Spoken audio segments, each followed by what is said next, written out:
So this is Nightingale Hall. I heard about this place when I joined the guild, but I never believed it existed.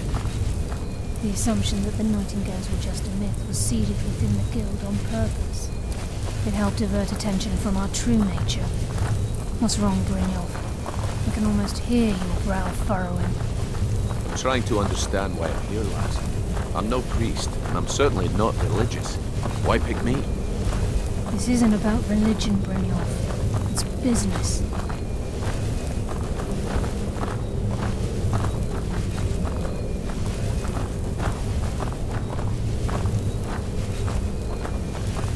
This is Nightingale Hall.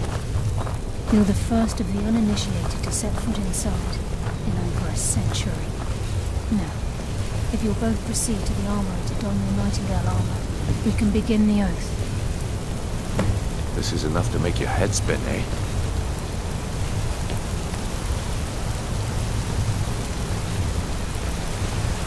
You appear hesitant to don your Nightingale.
This is enough to make your head spin, eh?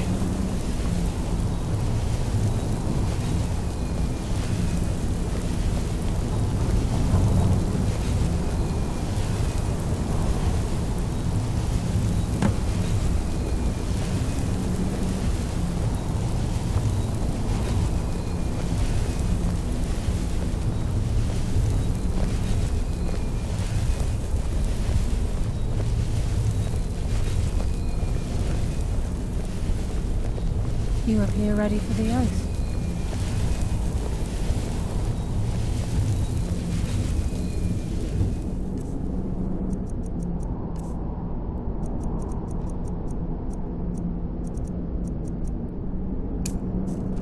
You appear ready for the oath. The Mercer's still out there.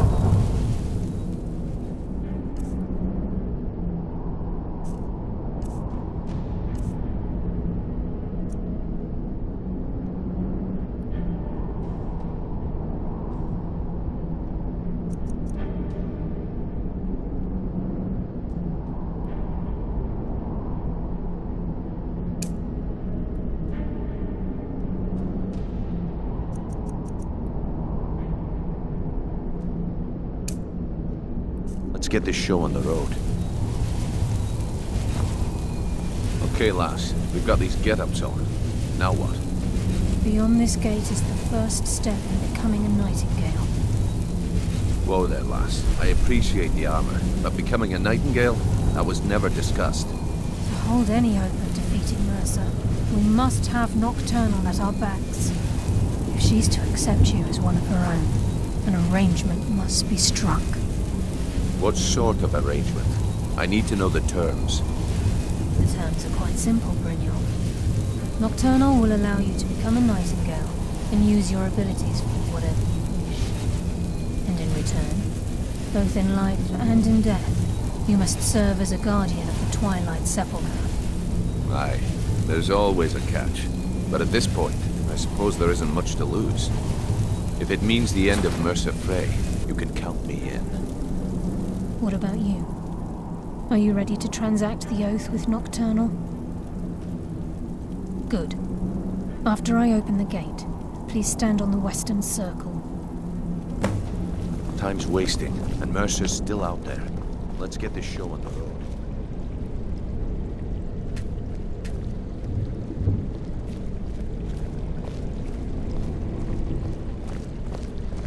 We'll speak when the oath is complete. Time's wasted, and Mercer's still out there. Let's get this show on the road.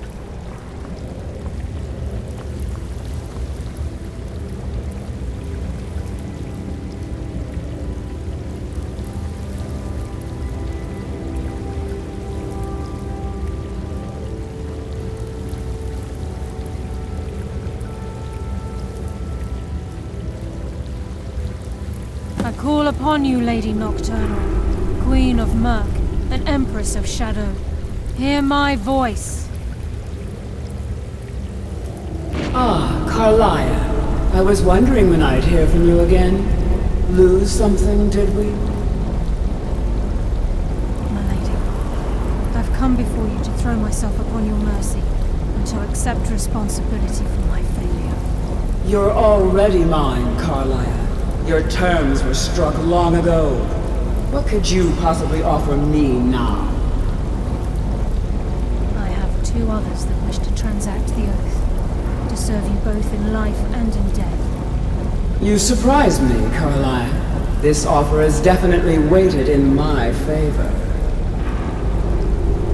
My appetite for Mercer's demise exceeds my craving for wealth, Your Grace. Revenge. How interesting. Very well. The conditions are acceptable. You may proceed. Lady Nocturnal, we accept your terms. We dedicate ourselves to you as both your avengers and your sentinels. We will honor our agreement in this life and the next until your conditions have been met. Very well. I name your initiates Nightingale, and I restore your status to the same, Carlisle. And in the future, I'd suggest you refrain from disappointing me again.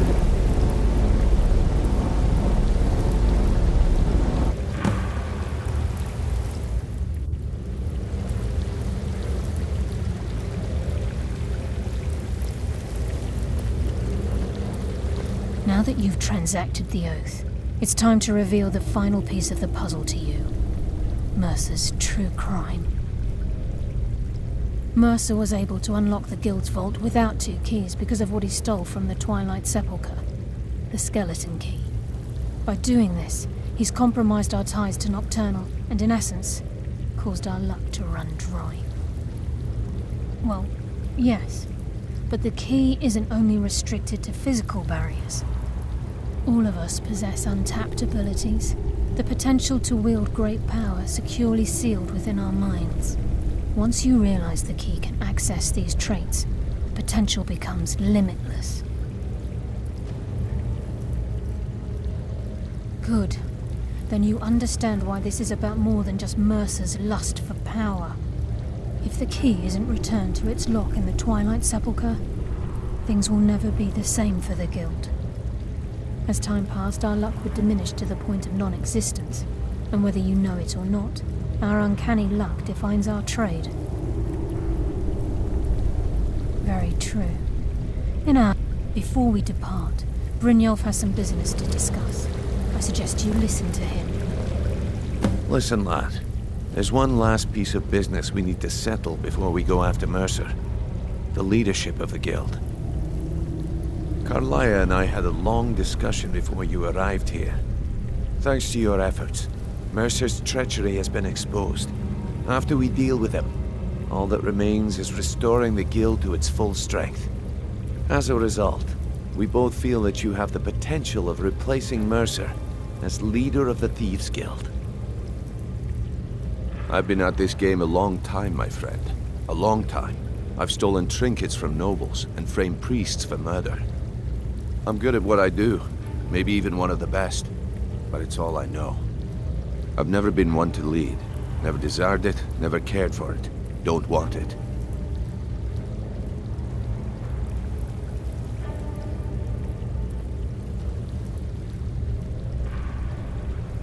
Well, we have a bit of an errand to run before your coronation, so don't get sentimental on me now.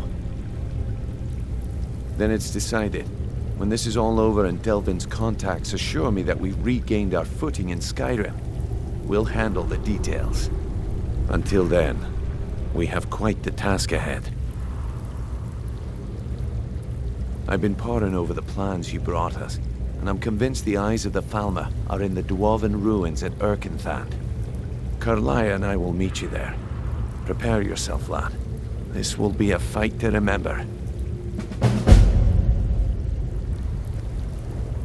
If you would have asked me that yesterday, I'd have said no. But now I think our chance at...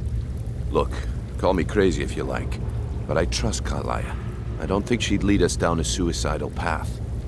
Besides, I'd rather die with some of Mercer's blood on my blade than spend the rest of my life regretting that I ran the other way. Aye, and some of what Carlia said is starting to make sense. Mercer may have damaged our reputation and raided our coffers, but this goes well beyond even his twisted form of larceny. Old Delvin kept calling it a curse, and we all laughed at him. Looks like the joke's on us.